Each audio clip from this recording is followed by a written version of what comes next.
నువ్వు చెప్తే అర్థం చేసుకునే పరిస్థితుల్లో ఇప్పుడు వింధ్య లేదు. పాపమని నువ్వనుకుంటే సరిపోదు, తను కూడా అనుకోవాలి. నీ పురిట్లో బిడ్డ చనిపోయింది కాబట్టి అయ్యో పాపం అనుకోవాలి. కాని వింధ్య ఏం చేసింది? నీ మీద తప్పుడు కేసు పెట్టించింది.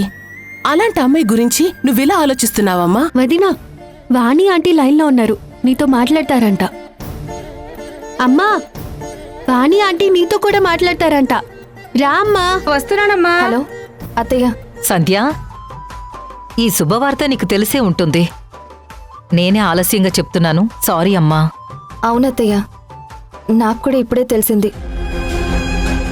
మీరు డాక్టర్ కన్ఫర్మేషన్ అది... డాక్టర్ కన్ఫర్మేషన్ లేకుండా ఎలా చెప్తాం సంధ్య? డాక్టర్ వచ్చారు, చూశారు, ప్రెగ్నెంట్ అని కన్ఫర్మ్ చేశారు. ప్రెగ్నెంట్ అని కన్ఫర్మ్గా చెప్పారా అత్తయ్య? అది ఎందుకైనా మంచిది, మళ్ళీ వింధ్యను ఒకసారి వెళ్ళి టెస్ట్ చేయించుకోమనండి.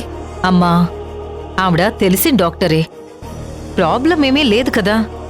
తను ప్రెగ్నెంట్ అయిందని చెప్పి నీతో నేను హ్యాపీగా మాట్లాడుతుంటే నువ్వు ఏదేదో మాట్లాడుతున్నావేంటి? నీకొక ముఖ్యమైన విషయం చెప్పాలి సంధ్య.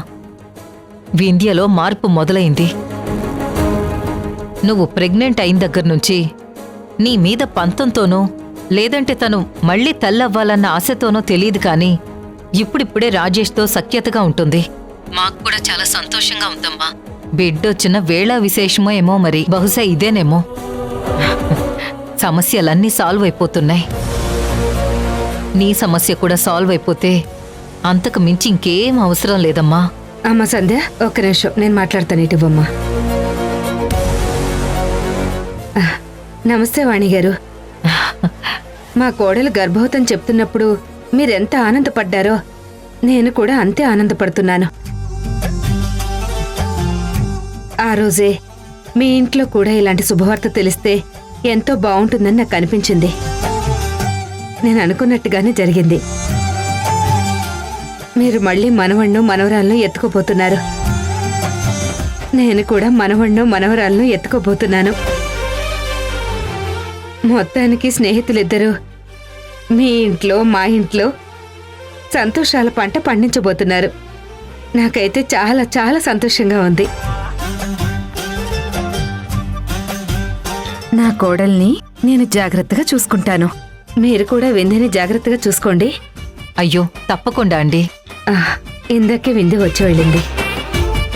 తర్వాత మేము మీ ఇంటికి వస్తామండి. అలాగేనండి, ఉంటాను. మంచిదండి. అమ్మయ్య, మొత్తానికి చాలా సంతోషంగా ఉందమ్మా. వదినా, నువ్వు ప్రెగ్నెంట్, నీ ఫ్రెండ్ కూడా ప్రెగ్నెంట్. కంగ్రాట్స్ వదినా.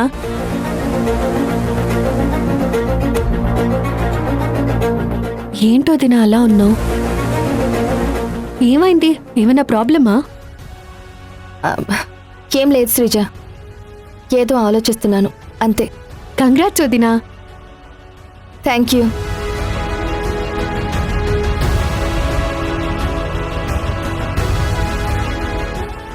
సంధ్య, ఈ కుదిలేయమ్మా. వాళ్ల బాధలేవో వాళ్ళు పడతారు. అది కాదమ్మా, ఈ విషయం రాజేష్ గారికైనా చెప్పాలి. వాళ్ళకి చెప్తే కనీసం జాగ్రత్త పడతారు కదా. ఈ టెన్షన్ చాలదన్నట్టు ఈయనెక్కడికెళ్లారో ఏంటో నాకేం అర్థం కావడం లేదు. వింధ్య వాళ్ళకు అలా ఉంది, ఈయనేమో బయటికెళ్లారు. నాకేదో కంగారుగా ఉందమ్మా.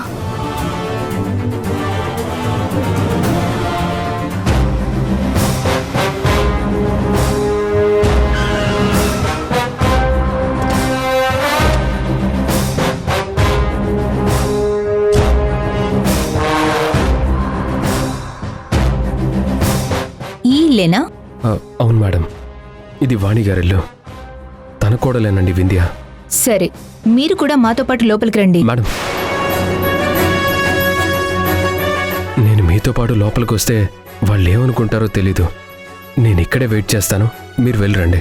చూడండి, మీరు కంప్లైంట్ ఇచ్చిన తర్వాత ఇంకెవరికి భయపడాల్సిన అవసరం లేదు, దేని గురించి ఆలోచించాల్సిన అవసరం లేదు. నిజమేంటో అబద్ధమేంటో అన్ని విషయాలు తెలుస్తాయి. మేమున్నాం కదా, మీరు రండి. అది కాదండి, నేనేం భయపడట్లేదు. ఇది ఫ్యామిలీకి సంబంధించిన సమస్య కదా. ఇన్నాళ్ళు చాలా బాగున్నాం. ఆ ఇంట్లో అందరూ మంచివాళ్లే. వింధ్య మాత్రమే ఇలాంటి పనులు చేస్తుంది. ఈ విషయం కూడా వాళ్ళకి తెలియకపోవచ్చు. నేను పోలీసులతో పాటు వస్తే చూడండి, మీరు కంప్లైంట్ ఇచ్చారు. అవసరమైతే ఎఫ్ఐఆర్ కూడా నమోదవుతుంది. నిండా మునిగిన వాళ్ళకి చలేంటండి? ఇక్కడి వరకు వచ్చిన తర్వాత ఇంకా మీరు ఆలోచించడానికి ఏముంటుంది? ఫ్యామిలీలో ఫ్రెండ్షిప్ ఏంటండి? కేసుల దాకా వెళ్ళాక మీరు రండి.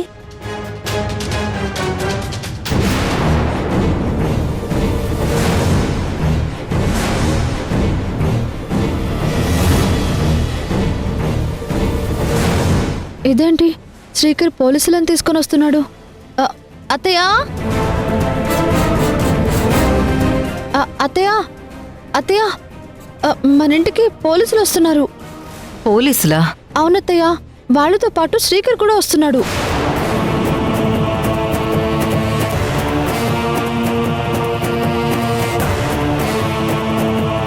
శ్రీకర్, ఏం జరిగింది? ఏదైనా సమస్య వచ్చిందా? సమస్య ఆయనకు రావడం కాదండి, ఇప్పుడు మీకు రాబోతుంది.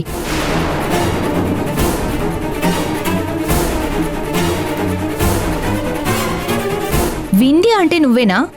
అయ్యయ్యో, నేను కాదండి. వింధ్య సిస్టర్ పైనుంది. నేను మౌనికని. అయితే వెళ్ళి తీసుకురా. ఒక్క నిమిషం.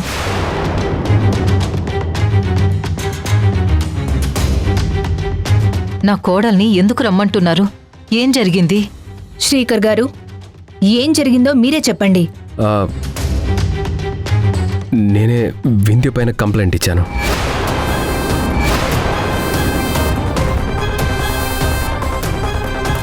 శ్రీకర్, నువ్వు కంప్లైంట్ ఇచ్చావా? ఏం మాట్లాడుతున్నావు నువ్వు? తన వల్ల మాకు నోటీసులు వచ్చాయి. మేం కోర్టు చుట్టూ తిరగాల్సిన పరిస్థితి వచ్చింది. ఏ లాయర్ని కలిసినా దీనికి న్యాయం జరగదంటున్నారు. మా షాప్ తగలబడిపోయి ఇన్సూరెన్స్ పోయి మళ్ళీ కోర్టు చుట్టూ తిరగడం ఏంటండి?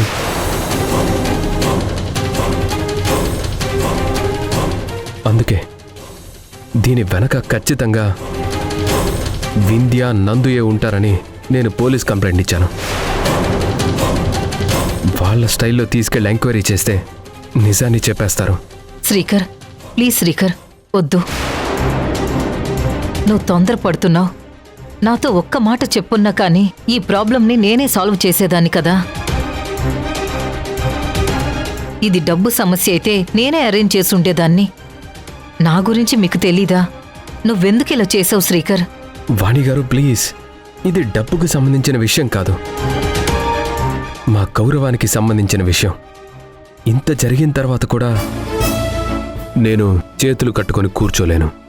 ఏ లాయర్ దగ్గరికి వెళ్ళినా సరే సంధ్య అరెస్ట్ అవ్వాల్సిందే అని చెప్తున్నారు. నా భార్య ఇప్పటికే చాలా కోల్పోయింది. ఇప్పటికే చాలా అవస్థలు పడుతుంది.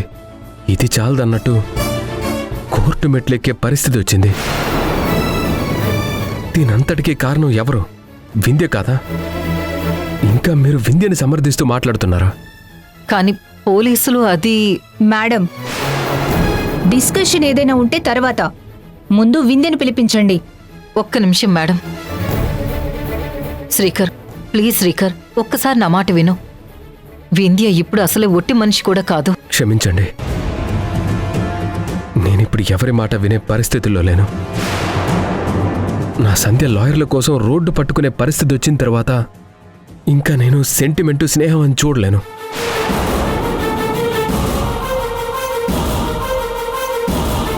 ఈ విషయంలో మీరు బాధపడ్డా పర్వాలేదు, నన్ను క్షమించండి.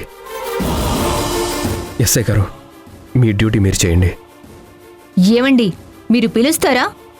మమ్మల్ని లోపలికెళ్ళి అరెస్ట్ చేసి తీసుకురమ్మంటారా? మేడం, మీరేం కంగారు పడొద్దు. మౌనిక, ఏంటలా చూస్తున్నావు? వెళ్ళి వింధ్యం తీసుకురా. వెళ్ళి ఇప్పుడే తీసుకొస్తాను.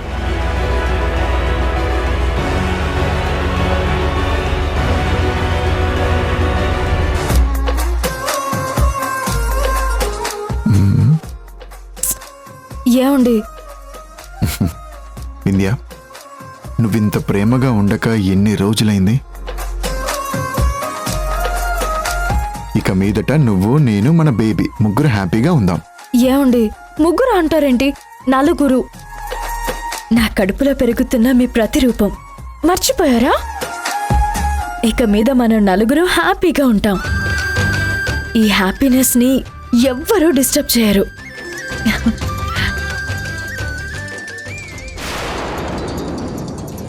వింధ్య తను ఏమండి ఇప్పుడే అంటున్నాను కదా ఎవరు డిస్టర్బ్ చేయకూడదని. చూడండి ఎలా ఫోన్ చేసేసిందో.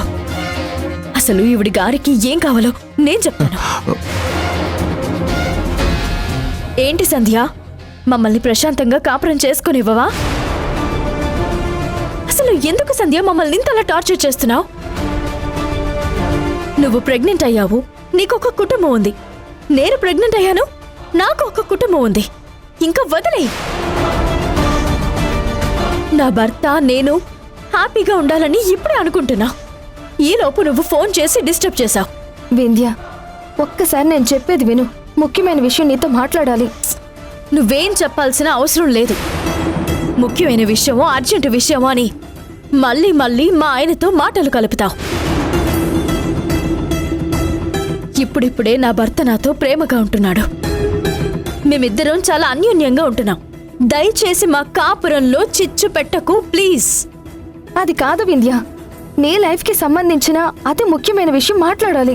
నా లైఫ్కి సంబంధించిన ముఖ్యమైన విషయం అంతగా చెప్పడానికి ఏమీ లేదు. నువ్వేం చెప్పాల్సిన అవసరం లేదు, నేను వినాల్సిన అవసరం అంతకన్నా లేదు. చూడు, నువ్విక మీదట ఫోన్లు చేయడానికి వీల్లేదు. నీ నెంబర్ ఇప్పుడే ఈ క్షణమే మా ఇద్దరి ఫోన్లలో బ్లాక్ చేస్తున్నాను. నువ్వు మాకు ఫోన్లు చేయొద్దు, మా ఇంటికి రావద్దు. Good bye. వింధ్య వింధ్య వింధ్య తనేదో ముఖ్యమైన విషయం అంటుంది కదా, ఒకసారి మాట్లాడు. ఏంటండి ఆవిడతో మాట్లాడేది? మీరింతవరకు నా మీద ప్రేమ చూపించి ఆవిడ ఫోన్ చేయగానే అట్టుటానైపోతున్నారు. ఇదే ఇదే ఇవిడి గారితో ఉన్న నా ప్రాబ్లం. బ్లాక్ లో పెట్టేస్తాను. వింధ్య వింధ్య నేను చెప్పేది విను. వద్దు వింధ్య.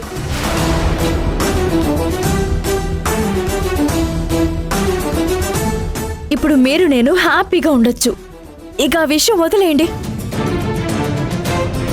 మంచి రొమాంటిక్ మూడ్లో ఉంటే సంధ్య ఫోన్ చేసి డిస్టర్బ్ చేసింది.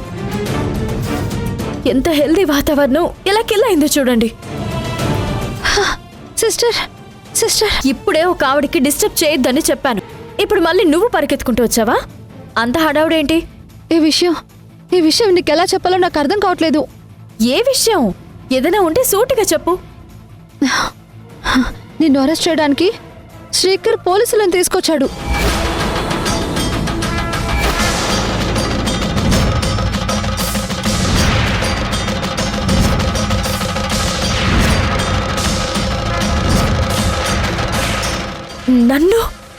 నన్ను అరెస్ట్ చేయడం ఏంటి? దేనికి? తన షాప్ తగలబెట్టింది నువ్వేనని కంప్లైంట్ ఇచ్చాడంట.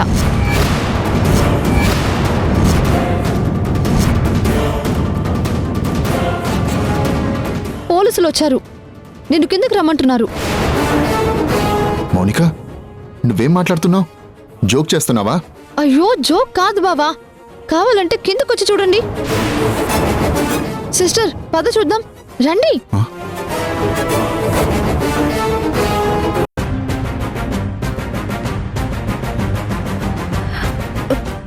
అత్తయ్య, పోలీసులు ఎందుకు వచ్చారు? స్టేషన్కి వస్తే అన్నీ తెలుస్తాయి. వచ్చి వెహికల్ ఎక్కు. మేడం, ఒక్క నిమిషం నేను మాట్లాడతాను. శ్రీకర్ గారు, మీరు తొందరపడుతున్నారు. వింధ్య ఇప్పుడు ఒట్టి మనిషి కూడా కాదు. ఏదైనా ఉంటే మనం పక్కకు వెళ్ళి మాట్లాడుకుందాం. లేదు రాజేష్ గారు, ఇంతసేపు వాణి గారు అడిగితే కూడా ఇదే చెప్పాను. దయచేసి ఈ విషయంలో మీరు కలగజేసుకోవద్దు. శ్రీకర్, నా మాట విను. నువ్వు తొందరపడుతున్నావు. ఎన్ని సమస్యలు వచ్చినా మనందరం ఒక్కటే. ఏదైనా ఉంటే మనలో మనం మాట్లాడుకోవాలి కానీ ఇలా పోలీస్ స్టేషన్ అంటూ రోడ్డు మీదకి ఏడవడం ఎవరికి మంచిది కాదు. మా కుటుంబం కోర్టు మెట్లెక్కే పరిస్థితి వచ్చిందంటే ఇంకా మీరు రోడ్డు మీదకి ఏడవద్దని అడుగుతున్నారేంటి? ఆల్రెడీ పరిస్థితి రోడ్డు దాటి కోర్టు వరకు వెళ్ళిందండి. ఈ విషయంలో మీరెన్ని చెప్పినా నేను వినను.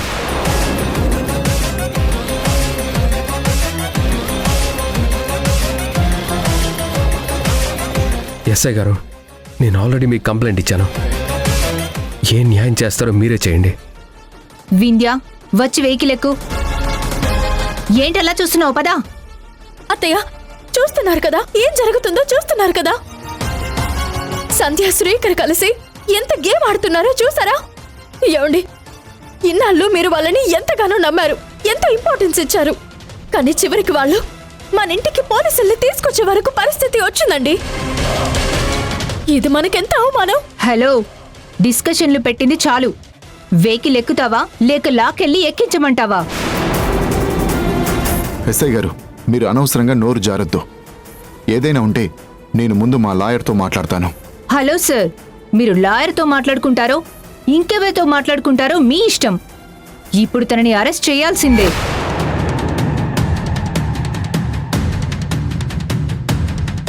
తీసుకెళ్లి లాకప్లో పెట్టి మేం విచారించాల్సిందే. కంప్లైంట్ ఇచ్చాక మా డ్యూటీ మమ్మల్ని చేయనివ్వండి. శ్రీకర్, ఇప్పుడు నువ్వు హ్యాపీయే కదా? నా మీద బలంగా కేసు పెట్టి నన్ను ఏడిపించాలని టార్గెట్ చేశావు. ఎస్ఐ గారు, నేనే తప్పు చేయలేదు. ఈ సంధ్య శ్రీకర్ కలిసి ఇన్సూరెన్స్ కోసం సొంత షాప్ని తగలబెట్టుకుని అందరినీ మోసం చేస్తున్నారు. అసలు వీళ్ళకి ఇన్సూరెన్స్ పే చేసింది కూడా మా అత్తయ్యే. మా ద్వారానే లోన్ వచ్చింది, మా ద్వారానే ఇన్సూరెన్స్ వచ్చింది. మా వల్ల బతుకుతూ మా పైనే కేసు పెట్టారు. ఇవ్వండి వీళ్ళ బతుకులు. అతనేదో కంప్లైంట్ ఇచ్చాడని మీరు నన్ను అరెస్ట్ చేయడానికి వచ్చారు. ఆ సంధ్య, ఈ శ్రీకరు విశ్వాసం లేని వాళ్ళండి. చూడు, నువ్వు కోర్టులో మాట్లాడుకోవాల్సినవన్నీ నా ముందు మాట్లాడుతున్నావు. ఈ డిస్కషన్ అంతా నా దగ్గర పెట్టొద్దు. నువ్వు చెప్పింది వినడానికి రాలేదు నేను. నిన్ను అరెస్ట్ చేయడానికి వచ్చాను. కానిస్టేబుల్స్, తనని తీసుకెళ్లి వెహికల్ ఎక్కించండి. పదమ్మా పద, పదమ్మా పద. మేడం,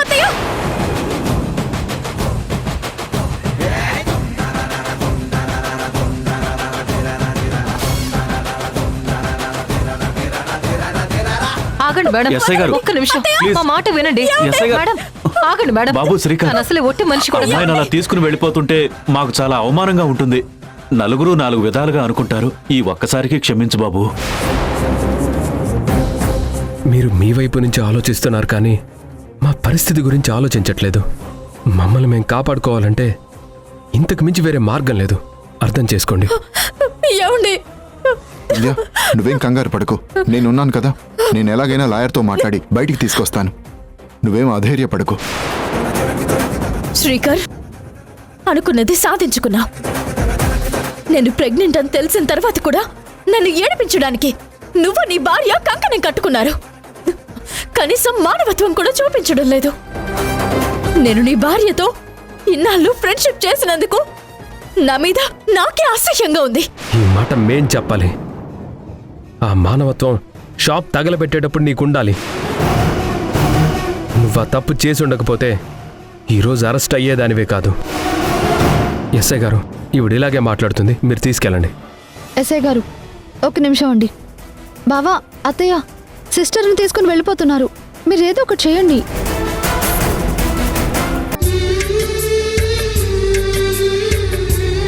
తనకి ఎలా బుద్ధి చెప్పాలో నాకు బాగా తెలుసు. ఏమండి, ఈయనేమో ఆవేశంగా నోటీసులు తీసుకుని బయలుదేరి వెళ్లారు. ఎక్కడికి వెళ్లారో తెలీదు. ఇది చాలదన్నట్టు వింధ్య ప్రెగ్నెన్సీ ఒకటి. ఆ రోజు బిడ్డ చనిపోయినప్పుడే డాక్టర్ మళ్ళీ వింధ్యకి పిల్లలు పుట్టే అవకాశం లేదని చెప్పేశారు. కానీ వింధ్య వచ్చి తను ప్రెగ్నెంట్ అని చెప్తుంది. ఈ విషయం చెప్దామని రాజేష్ గారికి ఫోన్ చేస్తే రాజేష్ గారి ఫోన్లో నా నెంబర్ బ్లాక్లో పెట్టినట్టుంది వింధ్య. వాణి అత్తయ్య ఫోన్ చేసి తన ఇంటికి మరో వారసుడు రాబోతున్నాడని చాలా ఆనందంగా చెప్పారు. ఇప్పుడేం చెప్పినా అర్థం చేసుకునే పరిస్థితుల్లో వింధ్య లేదు. కానీ ఈ విషయం తెలియడం ఆలస్యమైతే ఇంకా ప్రమాదం. ఇప్పటికే తనకి ఈ విషయం చెప్పాలని ప్రయత్నించాను, కానీ వినలేదు.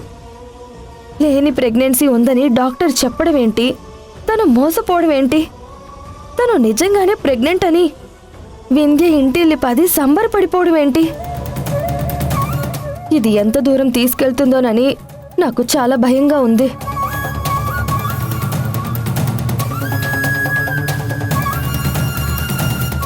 ఏంటి సంధ్య, ఇంకా దాని గురించి ఆలోచిస్తున్నావా? వదిలేయమని చెప్పాను కదా. ఇంకా ఎందుకే వింధ్య వింధ్య అని వేలాడతావు? అసలు చిన్నప్పుడే 4 పీకి మీ ఇద్దరిని దూరం పెట్టుంటే పరిస్థితి ఎక్కడి దాకా వచ్చేదే కాదు. స్నేహం స్నేహం అని చెప్పి చివరికి తన భర్తతో తప్పుడు సంబంధం అంటగట్టి ఏదేదో మాట్లాడుతుంది. ఇది చాలదు అన్నట్టు షాపు తగలబెట్టి కుటుంబాన్నంతటినీ రోడ్డు మీదకిడిచి రేపు కోర్టు మెట్లెక్కించబోతుంది. అలాంటి అమ్మాయి గురించి ఆలోచించేది. ఇంకోసారి వింధ్య గురించి ఆలోచించినా, వింధ్య ప్రస్తావన తీసుకొచ్చినా ఊరుకునేదే లేదు.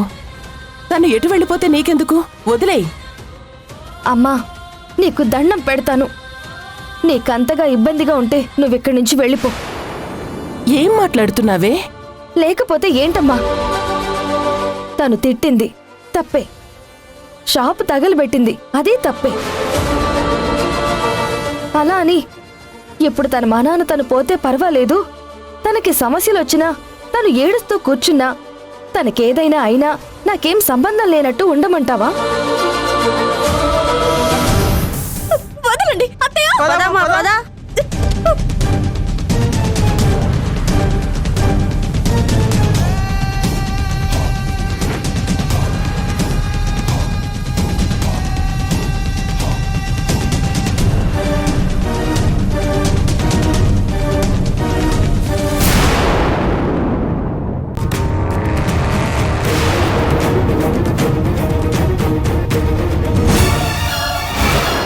మీరు నా స్నేహితురాలిపై పోలీస్ కేసు పెట్టి తనని అరెస్ట్ చేయిస్తారా? మీ ఇద్దరిని విడగొట్టడం కోసమే నేను ఈ పని చేశాను.